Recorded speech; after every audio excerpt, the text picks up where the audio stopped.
Hello everyone, I am Zarka Sarwat from Department of Zoology, JT Arts, Science and Commerce College for Women, Malegaon. Dear student, this is a presentation for TYBSc student mainly, and here we are going to discuss about paper second, mammalian histology. In that we are going to discuss about histological structure of tooth. First of all, the function of ingestion of food, its conversion into assimilable products, their absorption and expulsion of the utilizable residue are carried out by digestive system. Okay. The system consists of alimentary canal and a variety of glands which are associated with alimentary canal. The alimentary canal begins at the oral cavity and progresses through the pharynx, esophagus, stomach, small intestine and large intestine and terminate at the anus. The associated glands including salivary gland, liver and pancreas are also present in the digestive tract. Of our present concern are certain structure in the oral cavity, that is tooth and tongue. And dear student, we are just going towards the histological structure of tooth. Mammals are typically diphyodont, that is, the dentition consists of deciduous teeth which is followed by the permanent sets of teeth. Deciduous teeth are also called as milk teeth, which is followed by the permanent set of teeth. Whether incisor or molar or of any other variety, they present the same basic plan.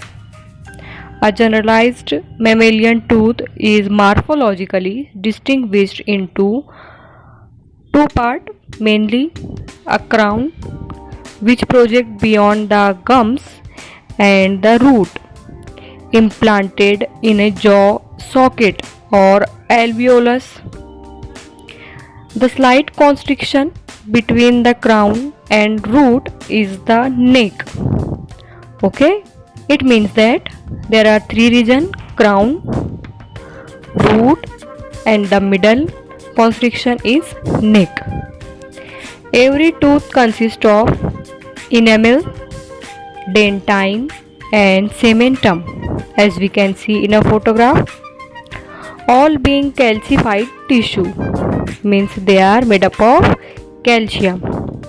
Its central hollow is filled with a soft tissue that is called as dental pulp and is hence termed the pulp cavity because of presence of soft tissue or dental pulp. Embryologically, if we see, the enamel is ectodermal while the rest of the tooth and its supporting tissues are mesodermal derivatives. Now, what is tooth implantation? Bony ridges called alveolar processes projecting from the jawbone contain the alveoli. The teeth are anchored to these by a connective tissue membrane which is called as periodontal membrane, and it consists of dense collagenous fiber embedded at one end into the alveolar bone and at the other into the cementum. As we can see in a photograph, these fibers are termed as Sharp's fiber or cemento-alveolar fibers. Now we are going to discuss about structure of tooth. The pulp cavity is delimited peripherally by the dentine Its coronal part is expanded into pulp chamber, while through the root extend the narrow root or pulp canal. The pulp cavity is filled with pulp, a mesenchyme-like connective tissue containing collagenous and reticular fiber, and may stellate cell and few macrophages in a mucoid matrix. The pulp is abundantly supplied with nerve fiber, which are the pain receptor, and a small nutritive blood and lymph vessel.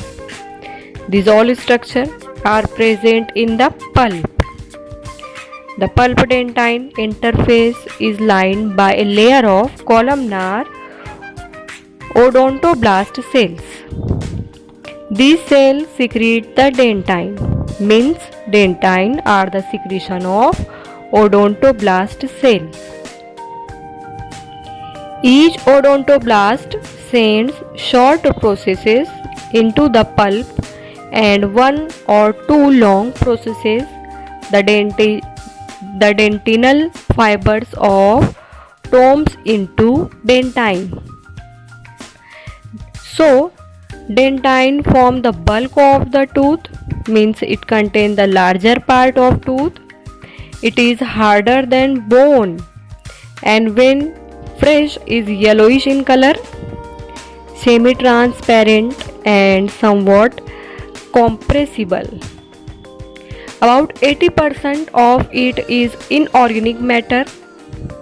The organic matrix, which contain about 20%, it consists chiefly of collagen.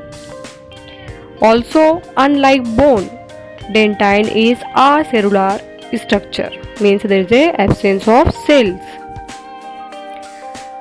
In a section of tooth, if we are neatly observed, dentine shows radial striation. It is due to presence of dentinal tubules or canals. At the outer border of dentine, these tubules undergo branching. Now we are discuss about enamel. Enamel is the hardest substance in the body. It is shining white in color and caps the coronal portion of cementum. It consists almost entirely 96% of calcium salt, while only 0.5% of it is organic, that is glycoprotein matter. Keratin and collagen are absent in the enamel. This enamel is secreted by tall columnar cells. The ameloblast, which is called as ameloblast. The ameloblast are the tall columnar cells which are responsible for the secretion of enamel. These are unusual cells showing elongated basal nuclei, below which cluster the mitochondria and above which are a long cylindrical Golgi apparatus. There is a presence of numerous cisternae in the ameloblast, and this cisternae is of rough endoplasmic reticulum. A broad apical or tomes process serves as mold for elaboration of the structural unit of the enamel. Last, cementum. Cementum is a thin, coarsely fibrillated bone substance which ensheathes and protects the tooth dentine and anchor the tooth to the alveoli. It consists of a compact bone-like ground substance into which the sharpest fibers penetrate. Cementum is non-cellular towards the neck but near the root apex. It is a cellular structure which contains the cementocyte and their cytoplasmic processes in caliculi. Haversian systems are usually absent but develop in older cementum. Nutrition is provided to the cementocyte by capillaries from the surrounding periodontal membrane. So, in this presentation, we have discussed all about histological structure of tooth. So, I hope this video is so informative to you. Thank you so much. Keep watching.